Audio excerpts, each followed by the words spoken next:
Vamos lá, gente, bom dia. Vamos falar hoje um dos temas mais importantes da psiquiatria, a dependência química. A dependência química, ela consiste na relação que uma pessoa tem com as drogas e na maneira como ela consome um determinado tipo de substância. Quando essa pessoa desenvolve comportamentos impulsivos para aliviar sensações em sua vida, ou seja, a pessoa seria um tipo de fuga. A pessoa tem algum tipo de sofrimento aonde ela procura algo para poder ficar mais tranquila, para poder ficar mais calma.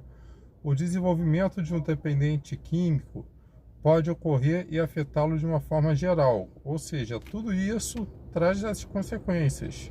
Ele vai usar a droga, mas ele sempre terá consequência em relação a esse uso. E por que a dependência química é uma doença? A dependência química é uma doença grave, pois modifica o modo que o dependente percebe o mundo. Ele sai da realidade, ele não consegue encarar o real. As pessoas e sua relação com a droga, além de perder o controle sobre o uso, deixando de ser apenas um usuário. O dependente químico também sofre com as consequências da droga no seu corpo, ou seja, não é só a parte psíquica que o paciente sofre, ele também sofre com o corpo, fadiga, enjoo, náuseas, fraqueza. Um usuário de drogas pode demonstrar desequilíbrio mental de diferentes formas. As alterações comportamentais do nível do uso e do tipo de substância consumida. Irritabilidade, ansiedade patológicas, depressão são mais comuns.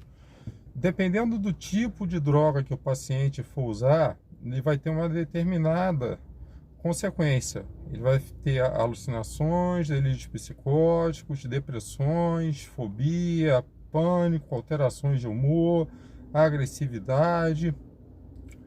Os sintomas de um dependente químico, normalmente, um forte desejo ou compulsão pela substância, uma fissura, dificuldade em controlar o uso em termos de início, término e quantidade, ou seja, ele fica impulsivo, ele não consegue se controlar.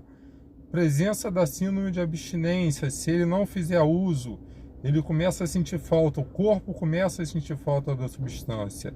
E maior tolerância a determinadas substâncias, ou seja, quanto ele mais usa, ele mais quer. Então, a gente tem que prestar muito cuidado nesse tipo de patologia e tratar.